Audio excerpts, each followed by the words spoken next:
Кей адамдар өмір бойы еңбек етіп ақшаға жетпейді, ал кейбіреулер оңай табысқа кенеледі. Неге бұлай?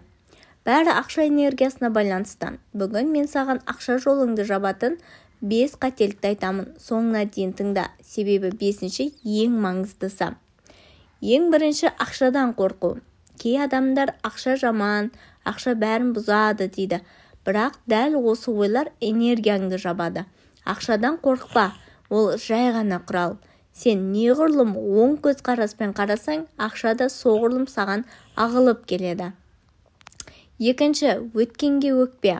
Мына өмір әділетсіз, басқаларда бар, менде неге жоқ деген ойлар сенің энергияңды сөндіреді. Ақша өкпелі жүрекке келмейді. Өткенді босат, алғыс айт. Алғыс ақша энергиясының магниті. Үшінші, қарызды уақытында қайтармау. Ақша айналымды жақсы көреді. Қарызды кеш қайтару немесе ұмыту энергияның айналымын тоқтатады. Берешегің болса өтеп таста, жолың ашылады. Төртінші, ақша туралы жаман сөйлеу. Ақша жоқ, маған бұйырмайды деген сөздер энергетикалық бұғаттау. Сенің ойың, сенің магнитің. Сондықтан менің табысым артып келеді деп айт. Сезіммен айт, сонда ол шындыққа айналады. Бесінші, өзіңді бағаламау. Егер сен өз еңбегіңнің құнын төмендетсең, басқалар да сені солай бағалайды.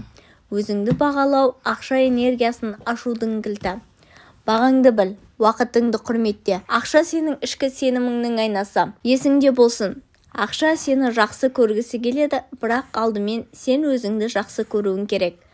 Лайк бас, пікірге ақша энергиясы ашылсын деп жаз, және арнаға жазыл. Келесі видеода ақшаны тартатын 5 әдетті айтатын боламын.